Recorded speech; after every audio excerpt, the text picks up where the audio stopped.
and gentlemen, Shannon Fiedler!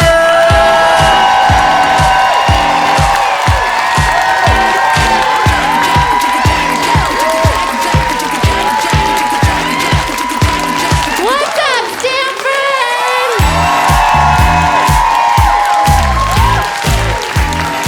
Oh my God, guys, thank you for coming out. I'm so happy you're here. I'm so happy to be here. You could probably tell I am 8 months pregnant right now. Which does make it kind of rude that no one offered me their seat. No, it's crazy, guys. I'm growing a person. I can't even grow basil. Like, it's wild. I'm growing a person. It's a boy. Yeah. Thanks. I'm so excited for him to get here because it means I can be done with this shit. Dude, pregnancy is hard, man. I mean, everything. Your whole body changes. I mean, my boob's entire reason for existing is about to shift. Like I kind of feel like my boobs are currently seniors in college. Because, like, up until now, they've just been having a good time. They had no responsibilities, you know? They'd, like, show up at a party, meet some guys, take some pictures. And now they're in that second semester, senior year, and suddenly they're like, hold on. We have to get a job? Like, yeah. They're like, oh God, can it at least be something easy? You know, like an internship? And I'm like, you're actually gonna be the CEO of keeping someone alive. They're like, no. Our job is just to look good. I'm like, well, looking good is kind of what got you here in the first place. Another change, my nose. My sense of smell since being pregnant, so intense, and it's just making me wonder, how the fuck are dogs so happy? Because this does not make me want to wag my tail. Okay. Like, even good smells. I walk by someone wearing a lovely amount of cologne, I feel like I'm being held hostage in an Abercrombie & Fitch from 2005. So many changes. The cravings, all I want is bread. Bread. I am getting ready for motherhood like it's a marathon, and I'm carbo loading. Except instead of 26 miles ahead of me, I have 26 years that I am tied to this kid via my health insurance. Guys, I'm kidding. I'm a comic. I don't have health insurance. Yeah, it's so many changes. And before I was pregnant, I thought it was just going to be my stomach. Not at all. Although people do keep coming up to me. People keep coming up to me like, oh my God, Shannon, you look amazing. Like besides your little bump, you don't even look pregnant. I'm like, oh, so you thought I was fat before? I'm sorry, that is the worst thing you can say to a pregnant woman. You don't even look pregnant? God, that'd be like if somebody suffered a brain-altering injury, lost 50% of their cognitive ability, and you were just like, you seem just as intelligent as you always did. I don't know if I look pregnant, but man, I feel pregnant. My body, my mind, I have pregnancy brain. I can't remember anything right now. Like, if I try to log into an application and my password doesn't autofill, I'm not logging in. Because when you forget your password, then they ask you those security questions. Does anyone else feel like those security questions are trying to trick them? You know, the ones that are like, what's your father's middle name? That's not my business. Or the one, you know, they'll be like, what was the make and model of your first car? I don't know, I'm a girl. It was blue.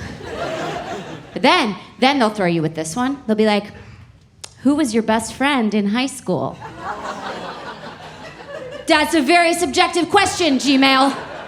Like, I don't know, I guess Jasmine was my freshman year, but then she started doing this thing where she was always twinning with Veronica, and she wouldn't let me be a part of it because twins are just two people, which I thought was unnecessarily exclusive. But through a weird turn of events, Veronica and I actually became really close. So she was my best friend for a while, but then one day on AIM, she told Joey Catazuro that I was a slut.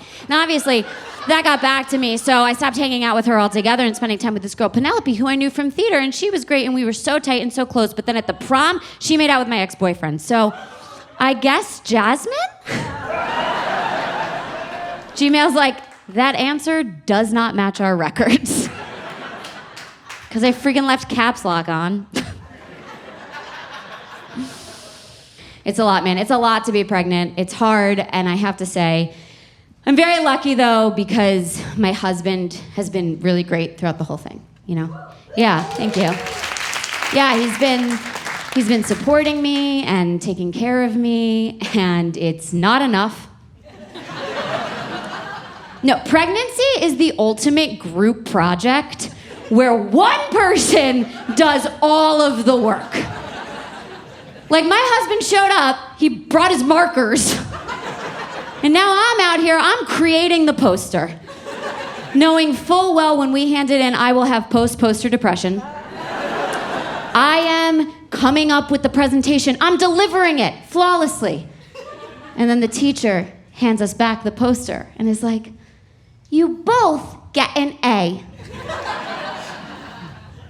So it's just too much. Frankly, I am floored we have not come up with a better way to do this yet. So you are telling me in the year 2025, this is still the best way to propagate the species? Like, we have driverless cars. We have artificial intelligence. We have little buttons you could put on the ground that your dog could step on to speak English to you. We don't have a better way to make new babies? I'm just like spitballing here, but couldn't we like 3D print them? I've been thinking a lot about the kind of parent I want to be. So I've been thinking a lot about my own parents and how I grew up. And, well, I'm an only child. And yeah, thank you. I'm not just an only child, though. I am also the only grandchild on both sides. Yeah, I didn't get a lot of attention growing up. Seriously, look, I got a lot of attention, but it's hard to be an only child. I mean, your parents, they put all of their hopes and dreams on you. Like, they don't have a B team. Like my mom literally put all of her eggs in one basket. Basket case here, okay? And I don't know, whenever people hear I'm an only child, they always ask, like, oh man, you must have been so lonely. Like, did you even play? And I'm like, guys, I played all the time. I was fine, you know, like any little kid. I loved patty cake, or as I called it, clapping. But the truth is I wasn't lonely, because like I said, I had these 4 grandparents who were there for everything, which is objectively too much attention. No one needs it. Like, does anybody here remember their first day of kindergarten? Like going to school for the first time? Yeah? Okay, you could just shout it out. Who was there with you on the bus? Who watched you get on the bus? Mommy, Dad. Mom, Dad. Yeah, normal stuff. On my first day of kindergarten, waving me off as though I was some Victorian child boarding the Titanic, standing in the driveway was my mom, my dad, my grandma, my grandpa, my other grandma, my other grandpa, 2 great aunts, and a great uncle. Taylor Swift has less paparazzi. Like, I am not kidding you when I tell you I have done stand-up shows for less people than came with me to the DMV to get my license. It's kind of embarrassing. You're 9 years old, you have a full cheering squad when you go to soccer sign-ups. People are like, why do your parents drive a minivan? They have 1 kid. And I was like, well, I can't go anywhere without my geriatric entourage.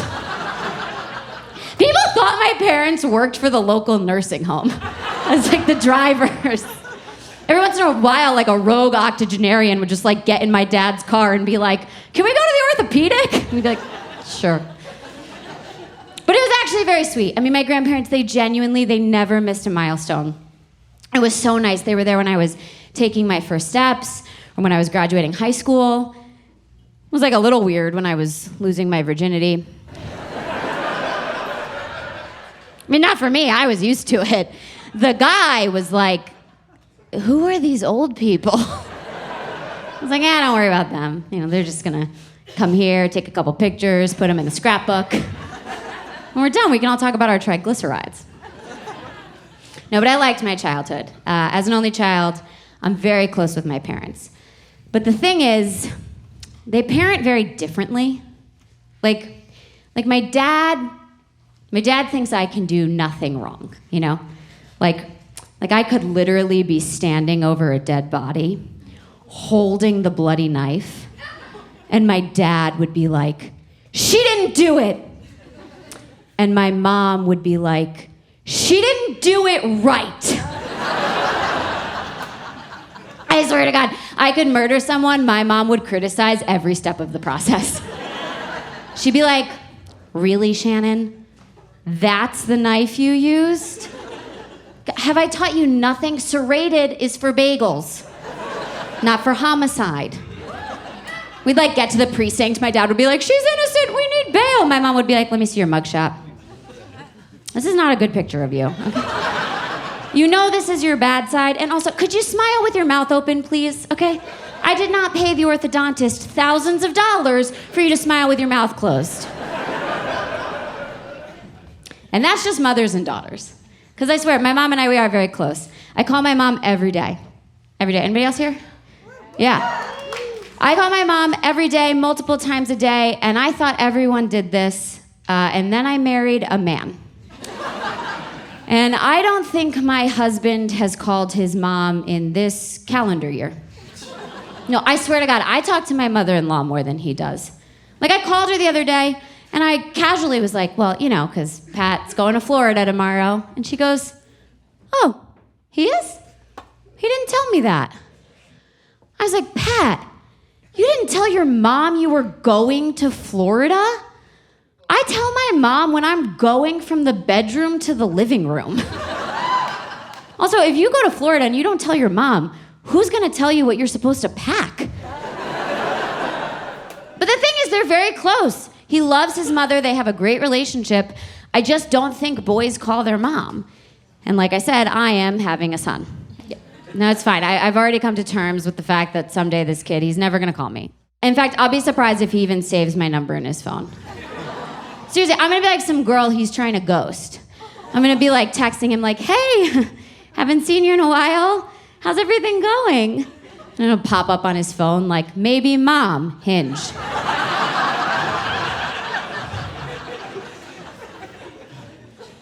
I call my mom for a lot of reasons, but the one reason I always call my mom is when I need to vent about something. It'd be a problem with a friend or a coworker. I always vent to my mom because I know she's gonna tell me what I need to hear. You know, because I would never say that my ex-boyfriend's new wife is ugly. But my mom would. It'd be rude to disagree with my elders. No, it's good. Venting to my mom, it's like a safe space. I can get things off my chest. Honestly, it's kind of like therapy, but better because she doesn't have a copay. But also worse because she doesn't have good advice. No, I cannot tell you how many times my mom's been like, "You know what, Shannon? Hold the grudge." I don't think that's right.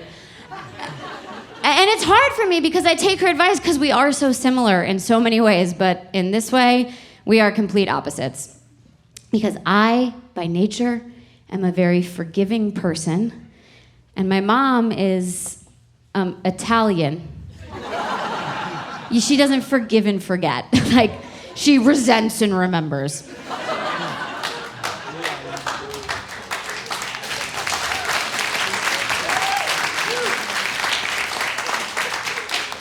Seriously, I think my mom is still mad at people for things I don't even remember happening. Honestly, I called her so excited. I was like, "Mom, guess what? Catherine asked me to be her maid of honor." And my mom was like, "Well, that's the least she could do after she didn't invite you trick-or-treating in the 3rd grade." I'm like, "Mom, I think we can let that one go." Although now that you mention it, I am not buying Catherine the expensive Le Creuset on her registry. It's just such a different experience than when I vent to my dad. So different, because I will call my dad and I'll be like, "Dad, Catherine is being such a bitch about her bachelorette, and I don't know if I should say something or if I should just let it go, because, we've been friends since we were 6 years old, and I'm finding it so annoying, but I really don't know what to do. I don't know, what do you think?" And my dad will just be like, which ones, Catherine?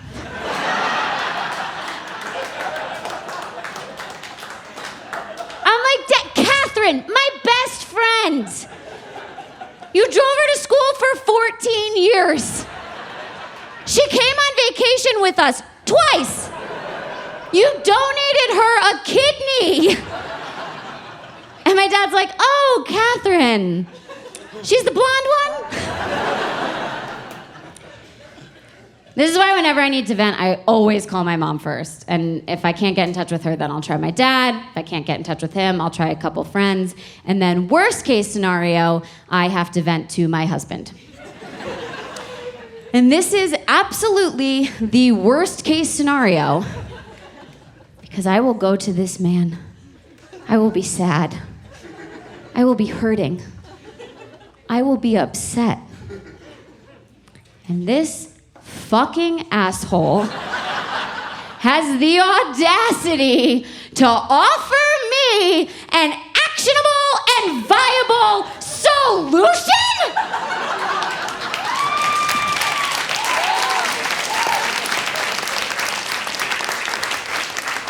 I'm like, Pat, I'm having the worst day. I'm so pissed off. Everything is making me mad and I just want to cry. And he's like, oh my God, Shan, I'm so sorry.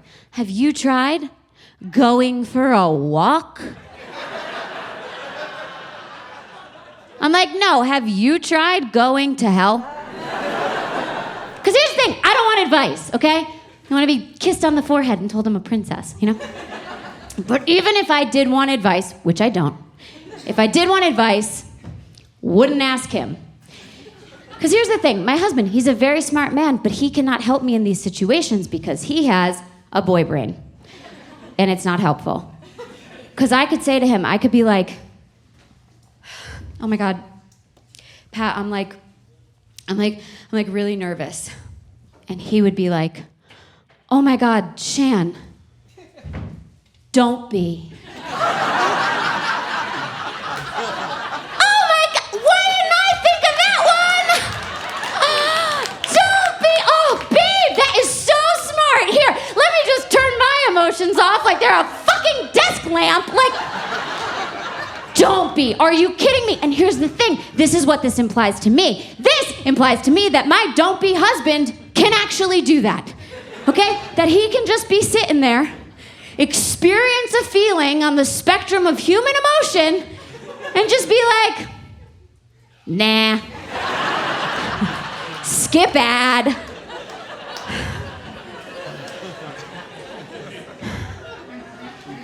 The Pixar characters in his head must have it so easy.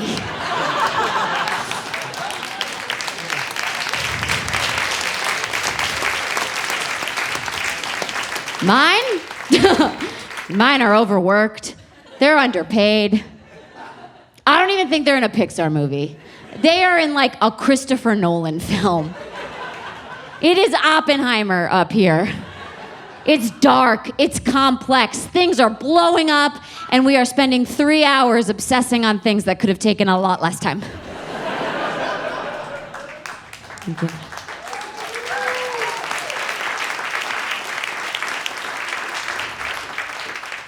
I'm a worrier, I'll admit it.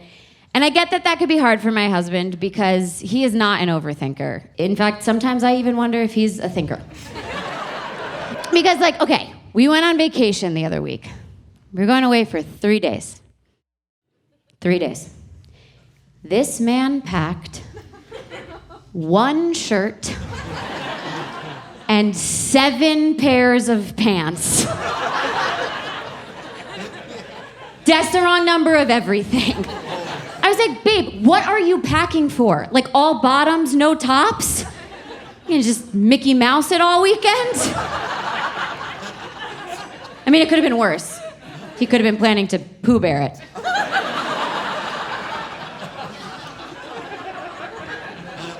This is why you call your mother when you're going on vacation. But just as much as his underthinking can annoy me, I get that my overthinking can annoy him because I really do worry about everything. Like, okay, so we got married last year, and thank you. We got married last year, and the ceremony was outside, which was beautiful, but meant that I had to worry about the weather. And I worried. I mean, I was checking that weather app every day the minute it became available on AccuWeather 30 days out. Because everyone knows weather apps are famously reliable, particularly a month in advance. But I was checking the weather. I mean, I am refreshing every 20 minutes. I'm freaking out. And my husband was like, don't be. But I'm checking. And my husband, he said to me, he said, Shan, you can't worry about this because this is completely out of our control. And I was like, my ass it is, okay?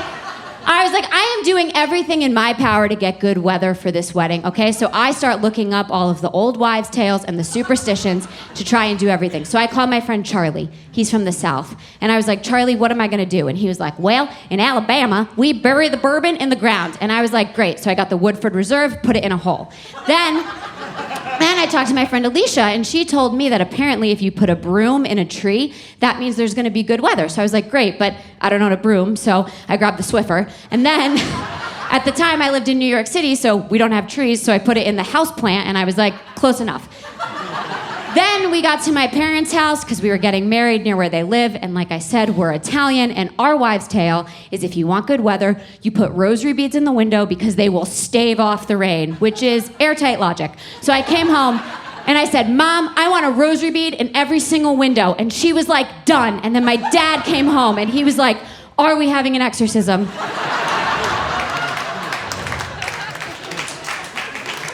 And I worried. And I worried, and I stressed, and I checked the weather, and I did the superstitions, and I overthought it.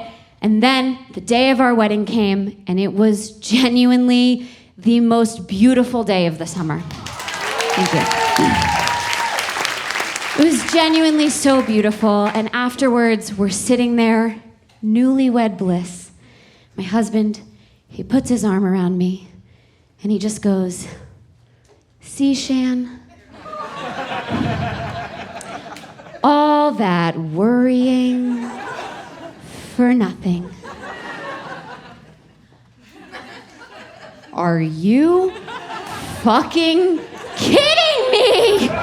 I said to him, I said, babe, I don't know where you've been the past 3 months, but I was burying alcohol in the ground, okay? I was putting wet jets in bonsai trees, and I was staging exorcisms. I was checking the app, and I was worrying because I didn't want it to rain, and you know what it didn't do? Rain. And so what I have learned is that it didn't rain because I worried, and what I have learned from this entire experience is that worrying works.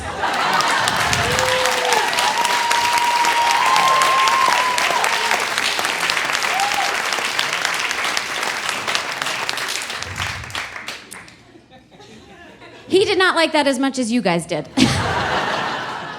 He's a good husband, though. We met on a dating app. Yeah, I'm addicted to online shopping. When I saw him, I was like, add to cart. Trying to figure out their return policy. No, guys, I'm kidding. I would never return him, because you know what they say, if you break it, you buy it. And I have broken his spirit. A lot. No, look, dating apps, love them, hate them. You just got to be honest about them. That's what they are. They are shopping for a spouse. And I like to think of Hinge as like this great vintage store, you know? Because like everything on there is used, or pre-loved, as they call it. And a lot of things are damaged. But you can find something incredible. Like I did. And then much like when you go out into the world, and if you're wearing like a great vintage Versace, you know, you're gonna go out and another woman is gonna come up to you and be like, oh my God, Shannon, I love your husband. Where did you find him? And then I get to be like, you're never gonna believe it. I found him on Hinge. I know, I mean, obviously I had to dig through a lot of garbage to get there, and once I got him home, I had to alter him. But it was worth the price. He's a good husband. And I know he's going to be a really great dad. And yeah, he has been so excited since the minute we found out I was pregnant. and we found out, it was really like sweet and romantic. We found out in a Ramada Inn in Milwaukee. I brought a pregnancy test, and I took the test, and it came back positive, and my first thought was, we're gonna get in so much trouble. And then I remembered I'm not 19, so... But it's a weird mindset shift, pregnancy test, because you spend your whole life, you're like, wanting it to be negative, and then one day, you want a positive, and it's hard to wrap your mind around that because I honestly think it is the only kind of test where the result you want changes, you know? Like an IQ test, you always want a high score, right? Or like a COVID test, you always want a negative. Unless you're trying to get out of a birthday party.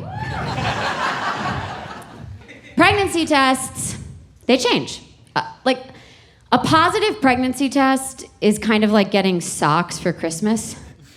Where like your whole life, you're like, I don't want that. It's gonna take all the fun out of everything, and like, please don't let that be the case. And then one day you turn 30, and you're like, this is all I've ever wanted.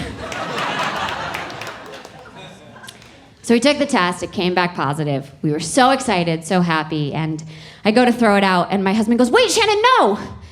We should save that. I was like, I just peed on it. And he was like, yeah, but it's a keepsake.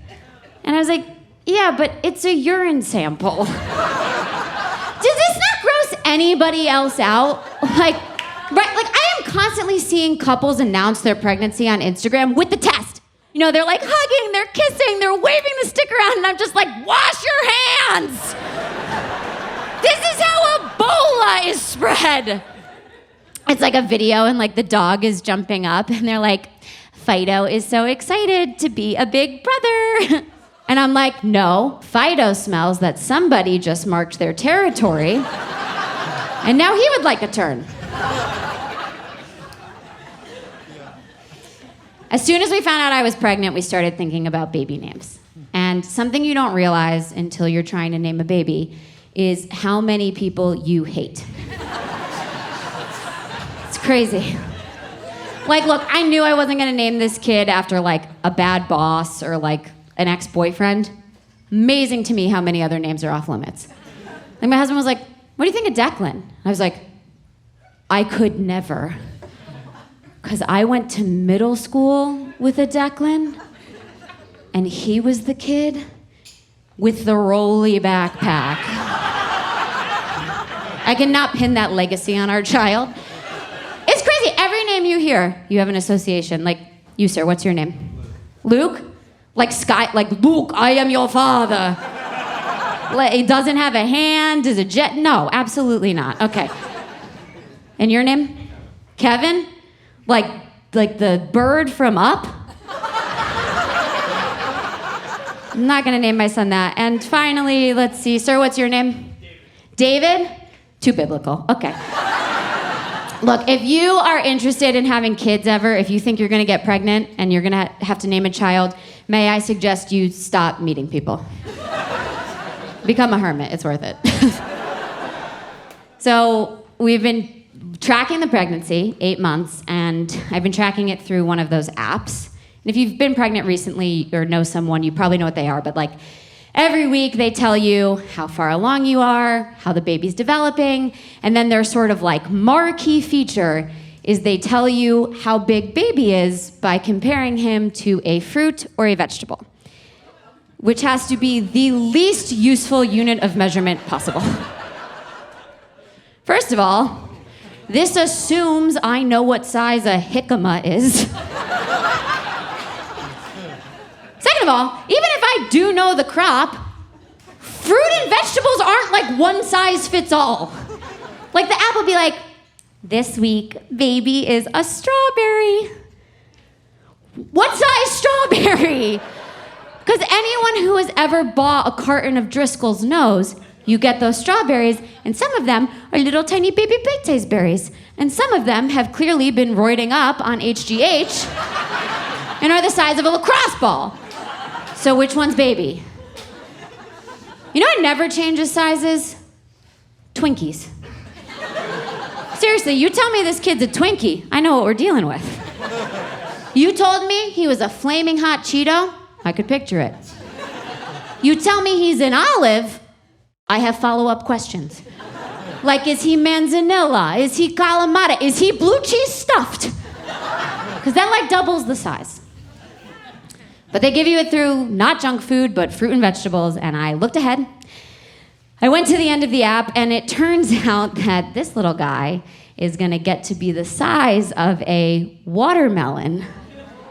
Yeah, I know how big a watermelon is. And they don't seem to change too much in size. So that has me wondering, what the fuck did I get myself into? Because I gotta tell you, I read a medical study, and by that I mean an Instagram post. And it said that giving birth is the second most painful thing a human being can experience. The second most painful. That means only one thing in the world hurts more than giving birth. And do you guys want to know what that is? Yeah? The only thing that hurts more than going through labor is being burned alive! Burned alive, okay? That's it. That's the only thing that hurts more. That means that giving birth is more painful than kidney stones, migraines, root canals, being castrated, running into your ex when you look like shit, Brazilian bikini waxes, breaking your femur, sawing off your own arm, sitting through your niece's dance recital, being eaten alive by subway rats, and yes, man, getting kicked in the balls.